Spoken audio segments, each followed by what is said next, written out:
स्वागत. सादर करीत आहोत आजच्या काही ठळक घडामोडी.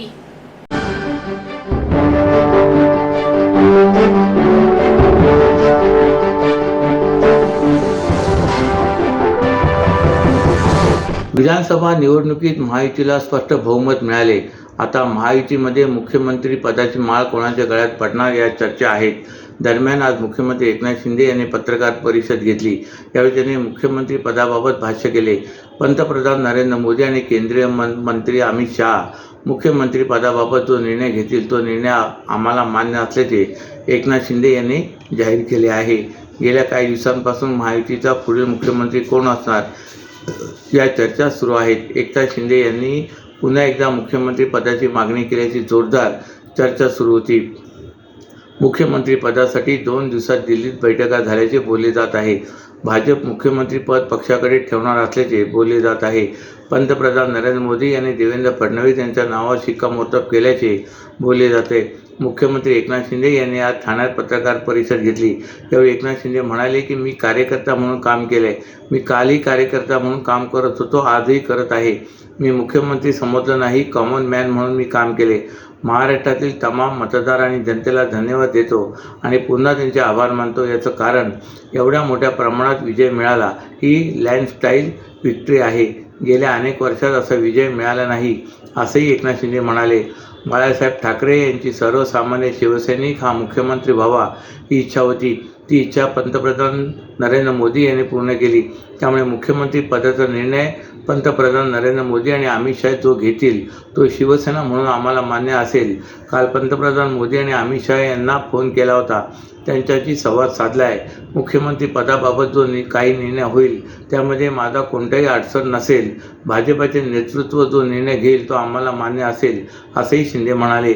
ठाणे महापालिकेची परिवहन व्यवस्था हायटेक होत असल्याचे दिसून येत आहे. प्रवाशांना बसची माहिती मिळण्याबरोबरच बसची तिकीट काढण्यासाठी ऑनलाईन तंत्रज्ञानाचा अवलंब करीत माझी TMT हा ॲप आता सुरू करण्यात येणार आहे. त्यामुळे प्रवासी आणि वाहकांमध्ये सुट्ट्या पैशावरून होणारे वाद टाळण्यास मदत होणार आहे. TMT प्रशासन प्रवाशांना उत्तम सुविधा देण्यासाठी नवनवीन उपक्रम राबवत आहे. तसेच प्रवाशांना जलद सुविधा मिळण्यासाठी गर्दीच्या व आवश्यक ठिकाणी बस फेऱ्या वाढवण्यावर भर देण्यात येत आहे. अशातच आता अत्याधुनिक तंत्रज्ञानाचा वापर करत प्रवाशांना ऑनलाईन तिकीट मिळावे तसेच बसच्या वेळेची माहिती एका क्लिकवर उपलब्ध व्हावी यासाठी माझी TMT ॲप आता सुरू करण्यात येणार आहे. माझी TMT या मोबाईल ॲपद्वारे प्रवाशांना UPI वापरून डिजिटल तिकीट काढता येणार आहे. Debit card, credit card, net बँकिंगचा वापर करून पैसे भरता येणार आहेत. त्याचप्रमाणे प्रवाशांना बस कुठे आणि किती वेळेत बस थांब्यावर येणार याची देखील माहिती या माध्यमातून उपलब्ध होणार आहे. प्रवाशांना ॲपवर प्रवासाच्या सुरुवातीचे आणि उतरण्याचे ठिकाण याची माहिती भरायची आहे. त्यानंतर बसमार्ग, त्या मार्गावर उपलब्ध बसगाड्या, त्यासाठी लागणारे तिकीट भाडे याची माहिती मिळणार आहे. प्रवाशांना चांगली वाहतूक सुविधा मिळावी यासाठी ठाणे परिवहन विभाग नेहमीच प्रयत्न करत असते. प्रारंभ कला अकॅडमीच्या वतीने महिलांच्या कलागुणांना वाव देण्यासाठी आम्ही साऱ्याजणी या महिला महोत्सवाचे आयोजन करण्यात आले आहे. या महोत्सवात समूह नृत्य, मंगळागौर, मधुरा रेसिपीच्या मधुरा बाचल यांच्याशी मुक्त संवाद तसेच जावे कवितांच्या गावा अशा विविध कार्यक्रमाचे आयोजन करण्यात आले.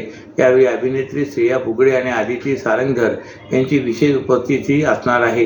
हा महोत्सव रविवार 1 डिसेंबर रोजी दुपारी 3 ते रात्री 9 या वेळेत असणार आहे. ठाण्याच्या प्रारंभ कला अकॅडमीच्या वतीने सामाजिक सांस्कृतिक कार्यक्रमाचे आयोजन करण्यात येत असते. महिलांच्या कलागुणांना वाव मिळावा तसेच ज्येष्ठांसाठी व्यासपीठ निर्माण व्हावे यासाठी विविध कार्यक्रम होत असतात. महिलांकरिता मागील 12 वर्षापासून महिला महोत्सव आयोजित केला जात आहे.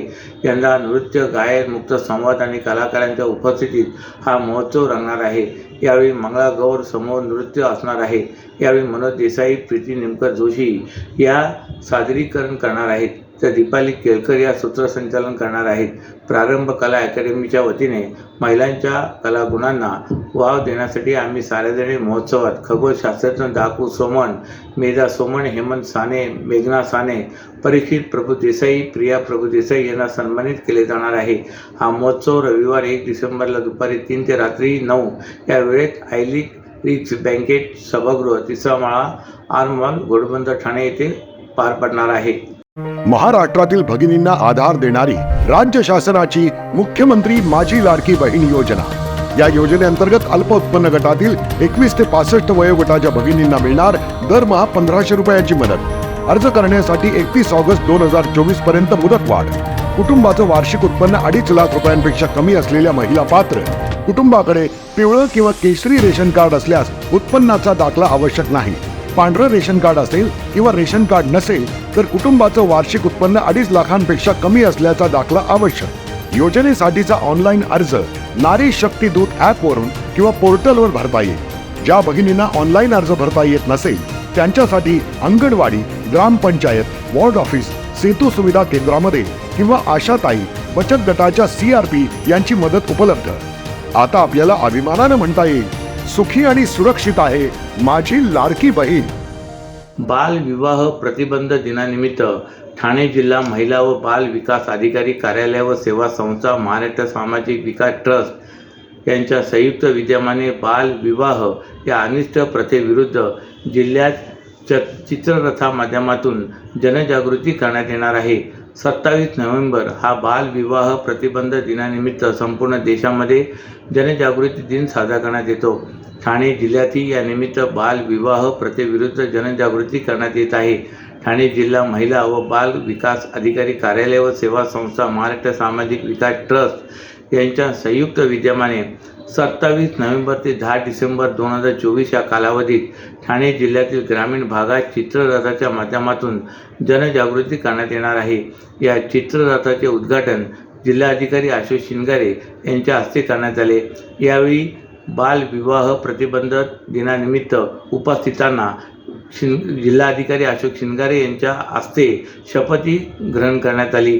यावेळी लोक अदालतीचे सूर्यवंशी सर, जिल्हाधिकारी अशोक शिंगारे, जिल्हा महिला व बाल विकास अधिकारी महेंद्र गायकवाड आदी संस्था यावेळी उपस्थित होते।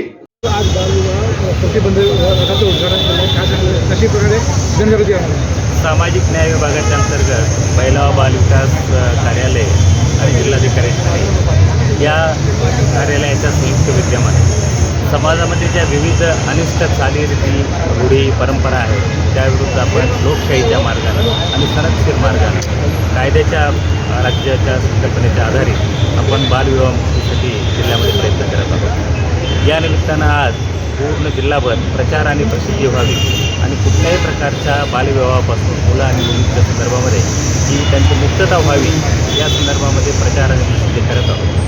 प्रचार आणि प्रसिद्धी करणे हा महत्त्वाचा भाग आहे।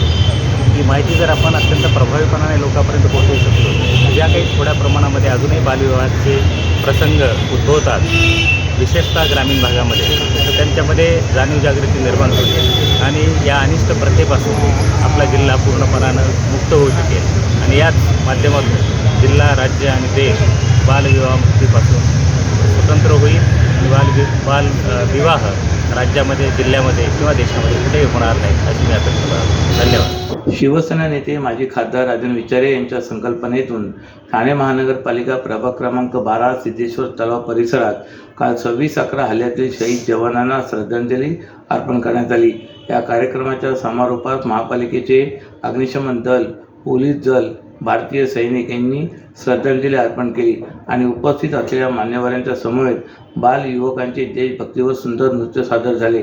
त्यावेळी भारतीय सैन्य दलातील कॅप्टन निकम, सेवानिवृत्त कॅप्टन राजू पाटील, नौपाडा पोलीस स्टेशनचे वरिष्ठ पोलीस निरीक्षक अभय महाजन, निवृत्त पोलीस अधिकारी सोनावणे, जिल्हा प्रमुख केदार दिघे, शहर प्रमुख प्रदीप शिंदे, उपशहर प्रमुख वसंत गवळे, सचिन चव्हाण, महिला उपशहर संघटक मंजिरी धमाले, युवा अधिकारी सौरभ निकम, माजी स्थानिक नगरसेविका नंदिनी विचारे, माजी नगरसेवक मंदार विचारे, परिवहन सदस्य राजू महाडिक आदी यावेळी उपस्थित होते।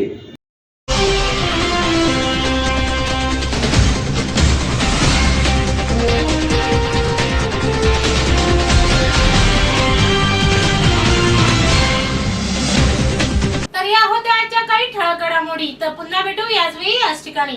ठाणे दर्पण या वृत्तवाहिनीचे प्रसारण YouTube वर पाहायला विसरू नका।